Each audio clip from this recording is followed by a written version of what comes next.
Rapid Africa. Tia. All day, yeah.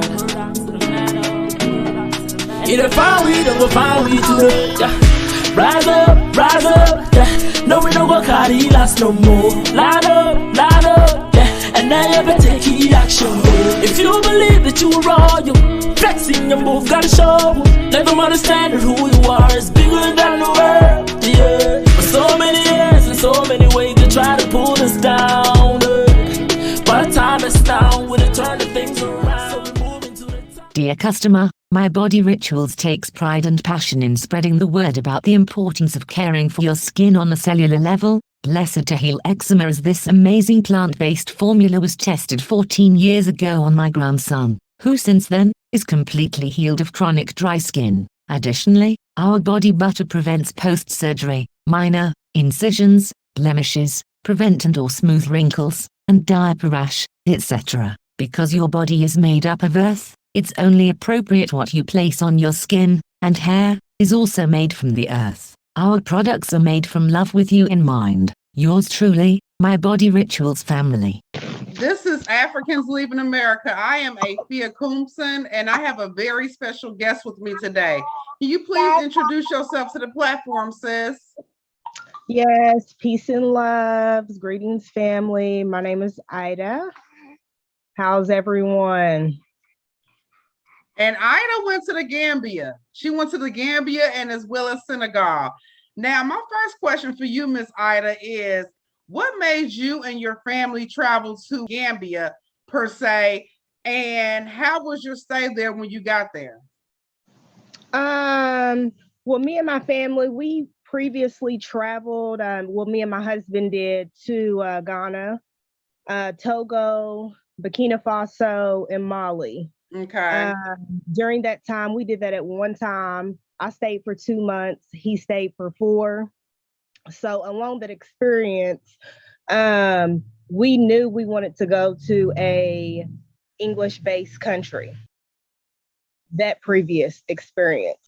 And then along our journey, he had already had connections to Senegal just along his journey, meeting people. And he had actually already started learning Wolof. So here in the States, like years prior to this. So we knew when we wanted to come back, we knew we already wanted to visit. Senegal was the spot. When he told me about Gambia, because I honestly wasn't familiar with Gambia, which Gambia is inside of, it's a really small country inside of Senegal, but they're 2 different countries.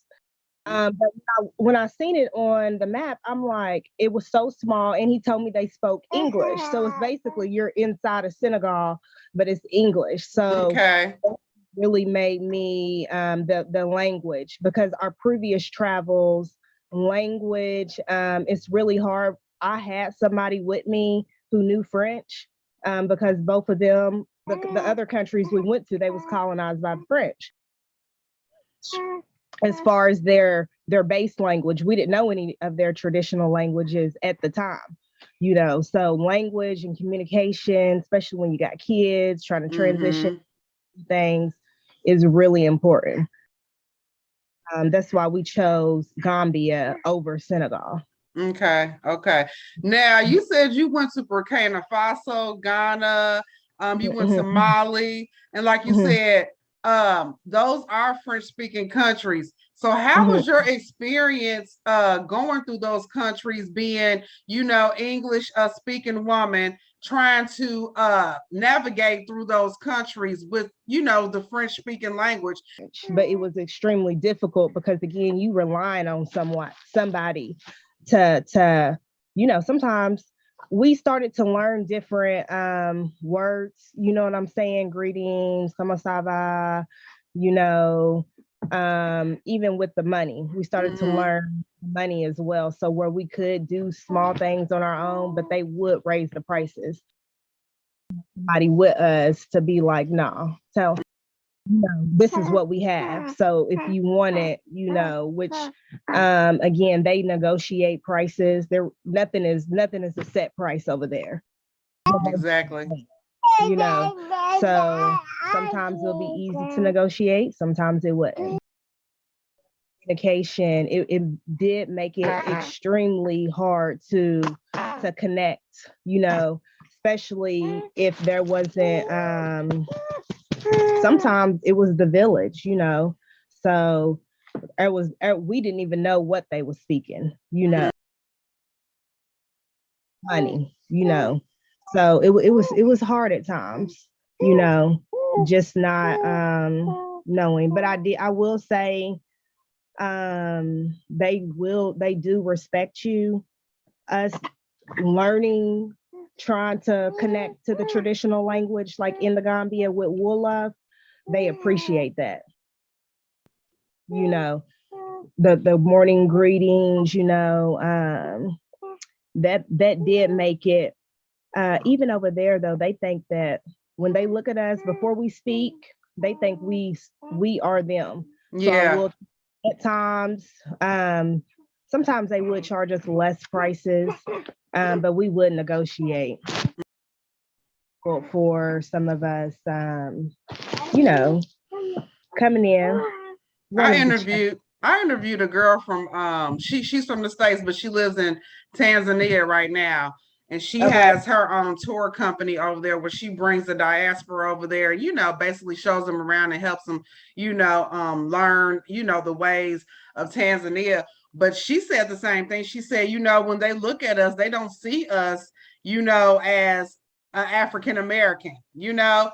It's only when we speak they know that we are not, you know what I'm saying, from Africa. And she said they look at her like, you know, why are you speaking the white man's language, you know, and you're black. And she said a lot of them don't even know that we were, you know, descendants of slavery, you know. And I just said, you know, that's kind of rare, but you got to think, you know, not everyone was taught that, you know, in their schools. But I want to ask you about Mali, because you know Mali was one of the richest countries in Africa at one point in time. You know, Mansa Musa comes from there or whatever.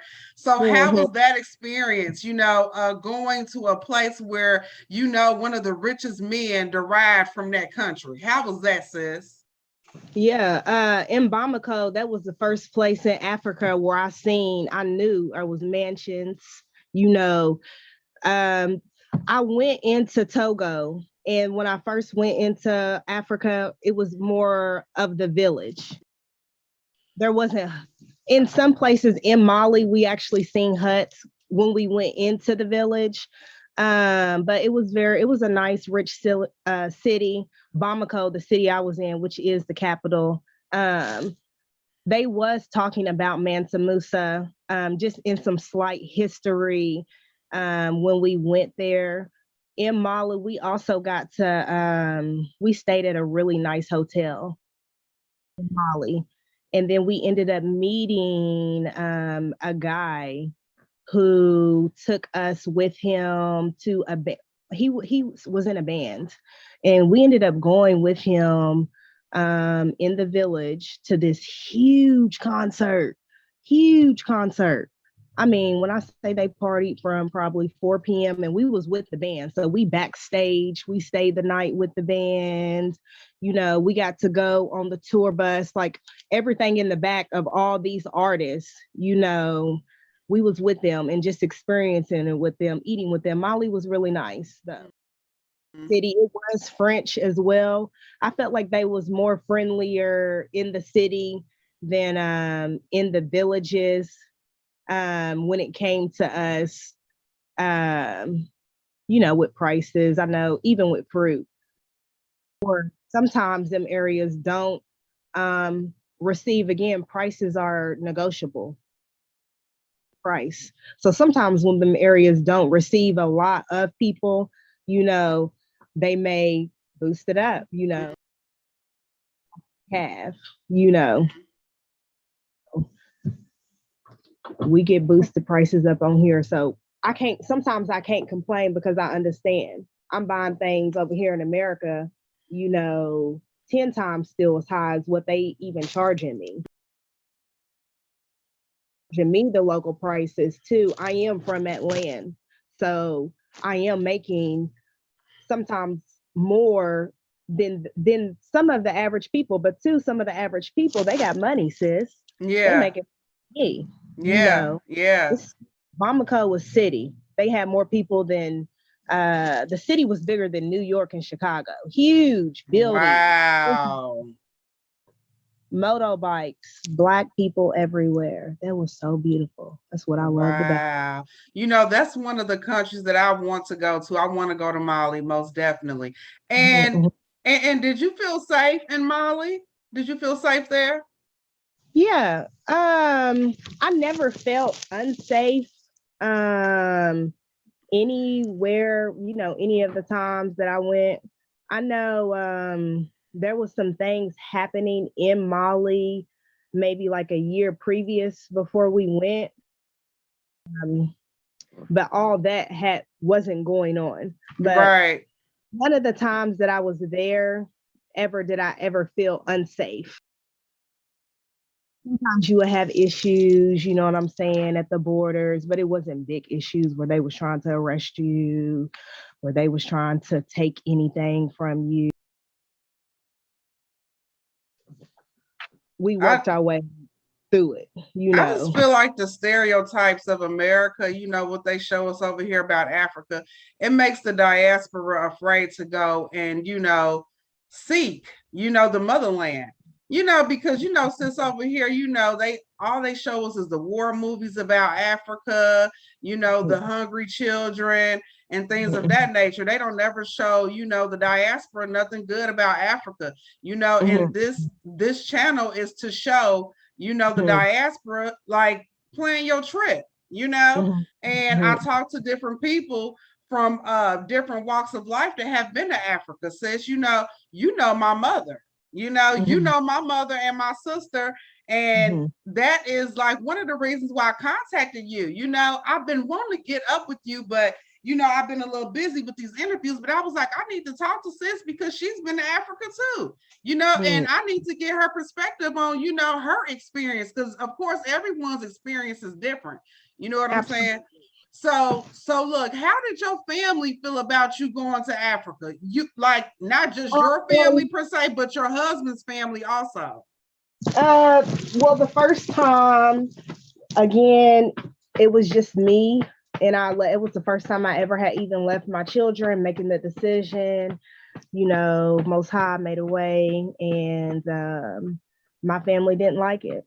Then I was never known. I went to school. My parents know me. Use them words. I was hurt, sis. My children. But at the end of the day, the ones who understand, and takes a village. It does. It does. So understanding my journey and what I know I'm doing for our family for the future, I had to take the leap. Even when I took the children, people wasn't happy as well. But once we got over there, even my mom, it was so beautiful. She was all nervous. But once we got over there, she was like, I'm so happy, especially with what she was experiencing. Me and my kids, we at the parks in Africa. I love the parks. We at the parks in Africa. Here, where she lives at, they got tape around it, where kids can't even go to the park because of the coronavirus. She was seeing it with a whole different wave of energy. Sons, we still out traveling, we at the beach, we still learning, we still get to do martial arts, we still get to, go outside and ride our bikes. My kids are still progressing. It ain't none of that, put your mask on and 6 feet panic, people are dying. Like the energy was different. Oh, and she's like, I know the boys were happy, but the boys are really glowing. I'm so happy for you. So once she's seen the action, just because that was the whole purpose of what the white man, he did that for a reason. He scared us from going to our homeland for a reason. We exactly still enslaved for a reason. know. It's crazy right now. This will be it. So the ones that's supposed to know, we are here to definitely just to teach you. It's just about experience. If you don't want to live over there, no one is saying that. It's about experience. Experience Jamaica. Experience, because even tickets, you can find a ticket. I bought a ticket to California, round trip 700. To Africa, West Africa, 900. And I was staying for a longer time. So it's not what you think for sure. But even over there, people's like when the water situation was going on in Texas, the freezing, was it a flood? I was gone. Something was going on. Yeah. When it snowed in Texas and things was flooding, and yeah. So the expectations of even the government getting the water on quickly. When we were speaking that to people over there, they like, what, in America? They don't think America has homelessness, has the hoods. Because they don't show that to them. But over there, they don't know. It was 2021 BMWs and one I can't even think of the cars right now. Mercedes Benz, that's what it was. Trucks over. Durangos, Land Rovers, mansions. And they mansions look way better than the mansions over here. They built strong to last. Cheaper, 80,000. Yeah, girl. I'm telling you. Hey. Marble floors. Every room had an outside and a balcony. 80,000 with his land. Yeah. And in America, you building a house on somebody else's land, not unless you buy the land first. You got to pay property taxes and homeowners insurance, and just all these unnecessary bills that America has to bring to us a year. Yeah. Come on. Yeah. So this is something that we need to do for our brothers and sisters over here in the diaspora. They have to know that Africa is home, and I tell people a lot, I say, look, what if all of us of African descent just left and went back over to Africa? That would really do some good for Africa. And it will also show America, like, we don't need y'all. We have somewhere to go. We don't have to be here. It's a choice. For our thoughts. Because they just taking over. And trying to remember who we are, because that has been stripped from us. It's like it's like find your way back mentally so you can figure out who you are. It is sad. It is. But I want to also ask you, Ida, so how was your experience having your baby over there in the motherland? Oh, wow. I know. What an experience. Always been a goal and a dream of mine. So I'm so thankful that I'm making dreams come true. Despite me, again, this is my second home birth, experiencing that home birth, taking control, beautiful. But over there after, this is one thing. It's really sad because I'm going to start fighting for women's aftercare. This is my fourth child. Not only could I afford, again, I'm not working at all. This was in $1,000 budget a month as well. This is still on top of everything else that I have paid for. My food, I could afford aftercare. And women came in there and washed me down. Wow.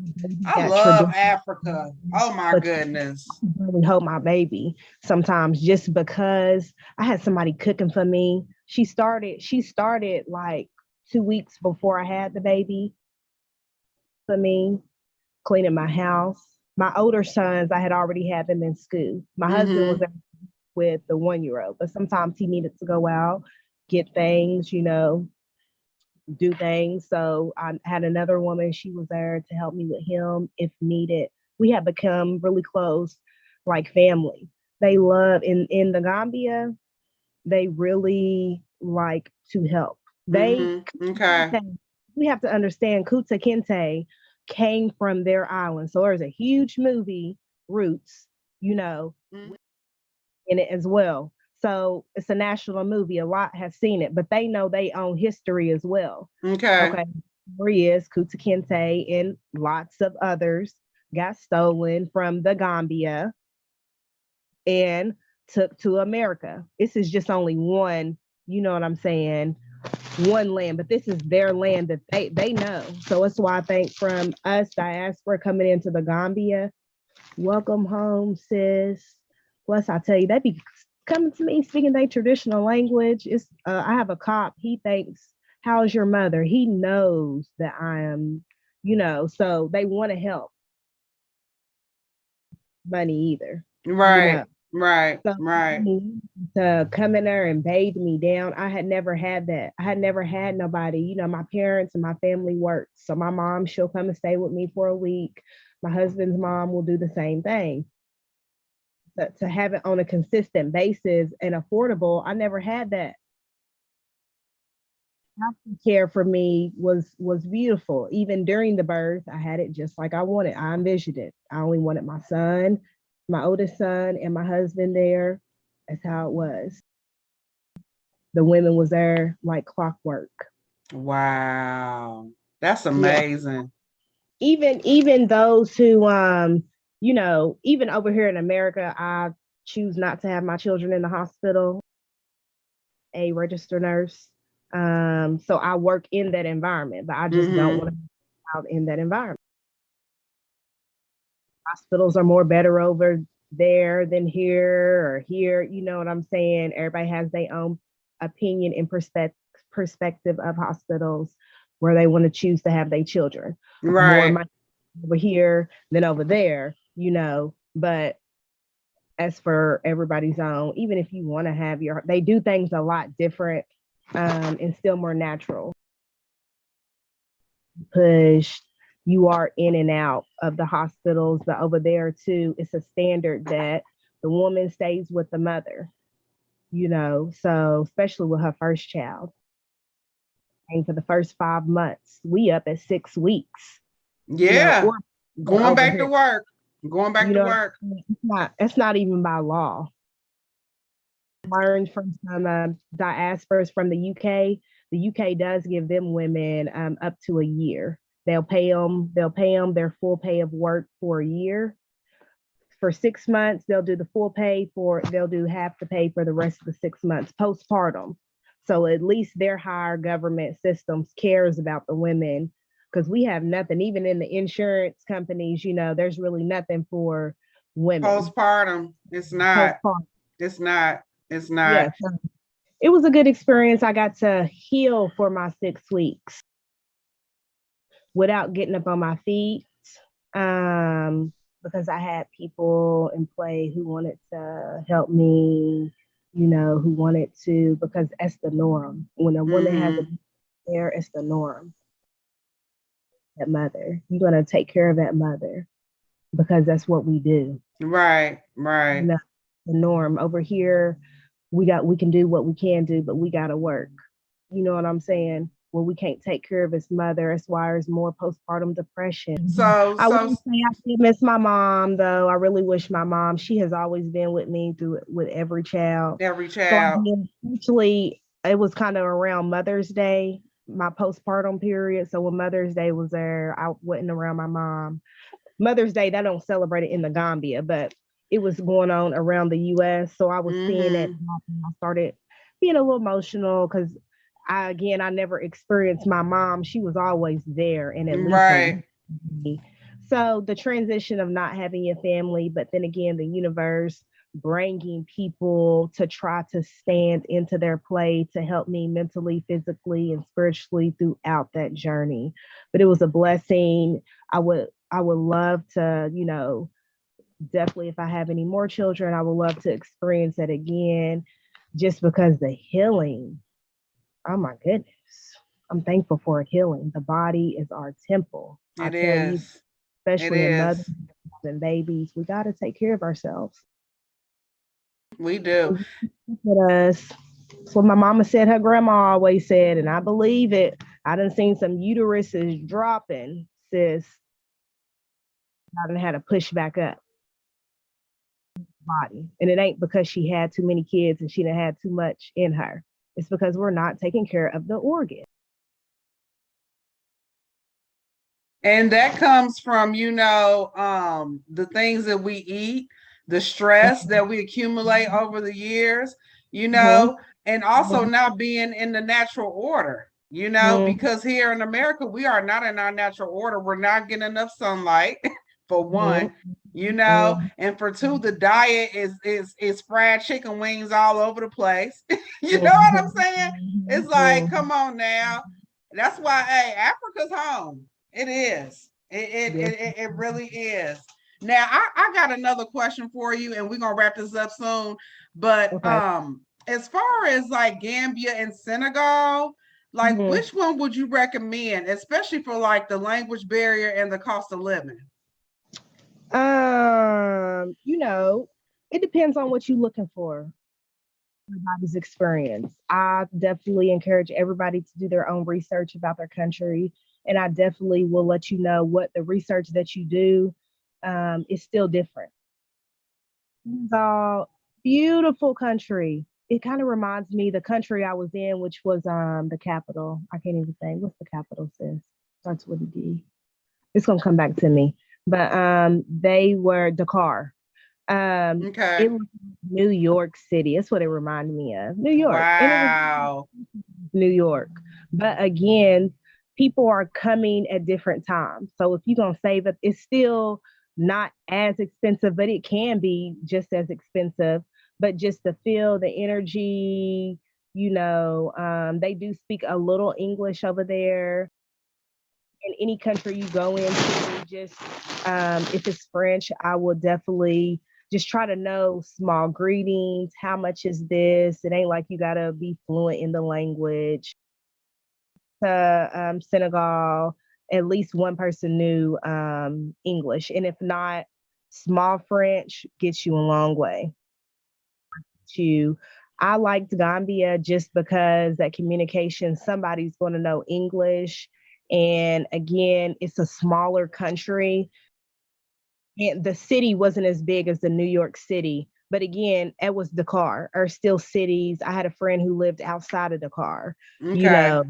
know. I did notice the Senegal again itself wasn't, because even with her living outside of Dakar, her place was like, I think our space was the same, like 4 bedroom, 3 bath. I think she had a pool. Maybe that's why hers was like $500 because it had the pool, 4 bedroom, 3 bath for less than 300. You know, Mm.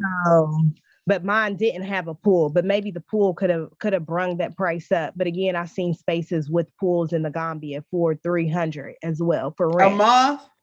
a month. Wow. Y'all hear that platform? The Gambia Yeah. got 4 bedroom, 3 baths, 300 USD a month. And we over here spending $1,200 a month. You Yeah, I know? lived in a gated community in the Gambia. I was mostly mansions inside the community. As far as when I say mansions, as far as at least 2 to 3 story buildings, and it's probably 4 to 5 bedroom big houses, mini Mm-hmm. mansions, or there was mansions like they was big Mm-hmm. ass houses, like huge, probably 6, 7 bedrooms. So inside, Wow. my rent was 289 a month for my Mm, 4 bedroom, 3 bath. Banana trees. What else we have out there? mm, Moringa. No, we didn't mm. have moringa. We had banana, mango, and sour sap. Um, That's my favorite. Sour mhm, side. Oh, mhm, mm, mm, mhm. mm. So Girl, yeah, when I went to Ghana for the first time, girl, uh-huh. I was tripping. I said, Mhm, I'm in vegan heaven.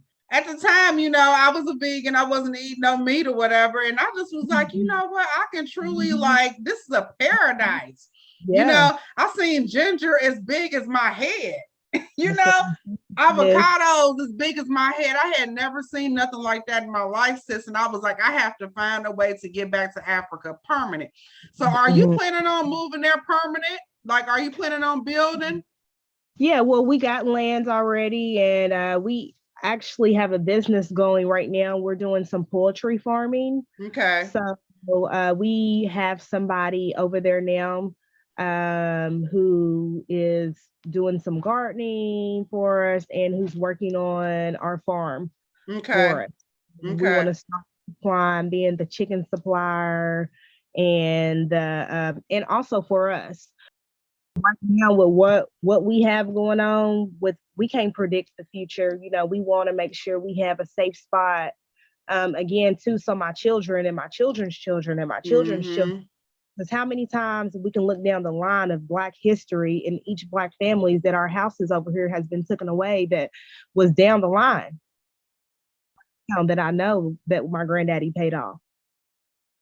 Daddy paid off on both sides, and we don't have it. And can't keep up with the taxes. Worked hard for that. And it's not, you know, so definitely that is my plan. You know, if I could live a life, because still again, my family's over here. With the craziness that's going on, I still want to see my family. Right. We still connected to it land, you know, because I could be sitting in my cousin's house just by blood. Lineage runs deep.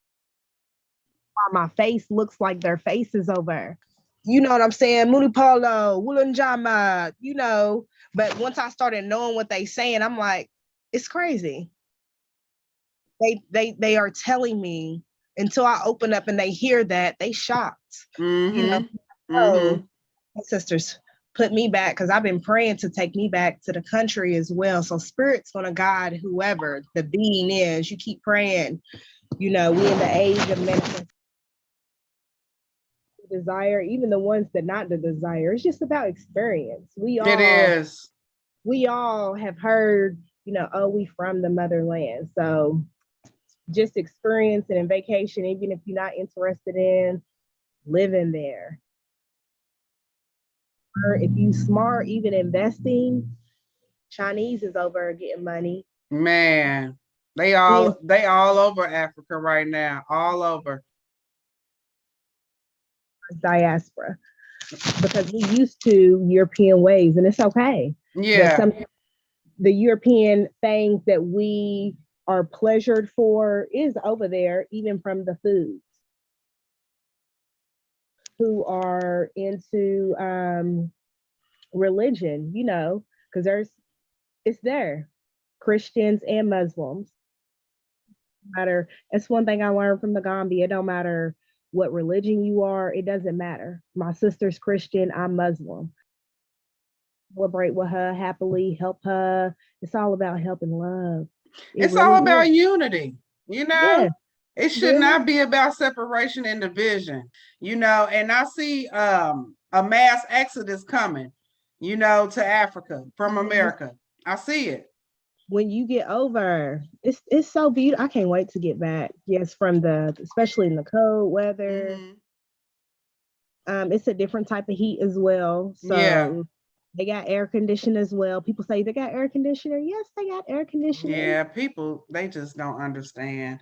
You know, all they see is what they've been shown on TV, you know, and we got to get out of that mentality. We got to get our heads out of the clouds. We have to stop being fearful and go see for ourselves. Because I mean, when I went to Ghana, sis, people, you know, they said the same thing to me, you know, oh, don't go over there. It's not safe. And, you know, it's like, but don't knock it till you try it. You know, don't instill fear in me because, you know, because of how you feel. You know, this is my home and I know I'm going to be safe. And I knew that the Most High was there right there with me when I went. I felt it. I felt God all around me. I felt my spiritual team all around me.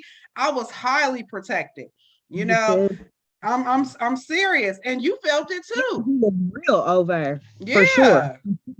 And I will say, I would never let my children go to the stores by themselves over here in the US. I felt comfortable letting my sons ride their bike to the stores. I would always send them like I did when I was a kid. The store for me, or mom, can we walk to the store? Yeah, y'all can walk to the store, or boys, can y'all go to the store and get me some washing powder? I would have never let them, ride 2 blocks away in the US. But I feel comfortable, even in this small town where I'm at, my family town, going around the block, letting them go around the block. I'm hesitant on letting them go around the block. They're not walking around with guns over, A man said to me, "No, we need our neighbor. You never know when you need your neighbor." We saying, "Hey, ain't no guns, ain't no violence, ain't no, they gonna fight. They gonna fight with their hands." It's old school. Yeah, like we used to do back in the 80s. Yep. Over with, and we're gonna move on. And that's how it should be. The colonizers, they the ones who introduced the guns and everything to us, the drugs and everything to lower our vibration, as if they wasn't beating us down, in the first place. So now y'all gonna bring this other stuff up in here to lower our vibrations even more. But the Most High said it's time for us to rise, honey. We moving up. And like I told my sons, we are changing people, changing the world. Children, okay? Yes. Let's keep. Sometimes we can't change the adults because they already set and they want. Exactly. So again, change is coming because, honey, 10 years ago, 20 years ago, my mind was different. So I'm very thankful. Change is here, quickly as well. And if not, people are dying. We seeing right now, how quick people are dying. I'm telling you. Done. That's it. Done quick. Or spirits is taking you out. It's time. Change. It is. The Most High, the Most High is making room for the anointed. Thank you. He is. I mean, you can tell, you can see it. If you're not going to serve the kingdom for the next realm, then your time is up. Thank you. Sister, we got to end this interview, but I really enjoyed this. I really did. Yes. And I want to most definitely have a second interview with you sometime in the future. Absolutely. Because I feel like we have a lot to talk about. We really do. Yeah. Also, if there's anybody that ever has questions, me and my husband are both willing to help. I'm willing to give my email, give my WhatsApp, because we have to connect as people. We really do. Like, I'm down for communal living. I'm down for building compounds, making land. I'm down. We looking for the village. Like, we have. It's let's get it started. I'm ready to open up my clinic. Everything is coming though. I know it is. So it's now or never, isn't it? Don't you feel like you're rushing against the time? I was telling my husband that yesterday. I said, honey, we're rushing against the time. We got to hurry up and get this going. Well, I appreciate you so much, Ida. I really do. And we shall do this again, sis. Absolutely. Peace and blessings to you and your channel. Continue to bring these diasporas on here, and the ones who are thinking about it, the ones who are not, just experience it. Experience it. It's a life-changing experience. You're going to learn regardless. In every situation, you're going to learn. I agree. Thank you so much, sis. And I'm going to make sure that I put all your information in the description box for the interview so they can contact you for the Gambia. Because, it's a lot of bad stereotypes going around about the Gambia. And I want to, and I wanted to hear from the horse's mouth. Yeah, I'm there. Look. Yes, ma'am. I'm here. Any questions, anything, ask, feel free. I'm here. The Gambia is really small, so sometimes you know people who know people as well that can also help you with anything. So thank you so much. We'll talk. Most definitely. Thank you. Peace and blessings, honey. All right. Bye-bye. Peace. Rapid Africa.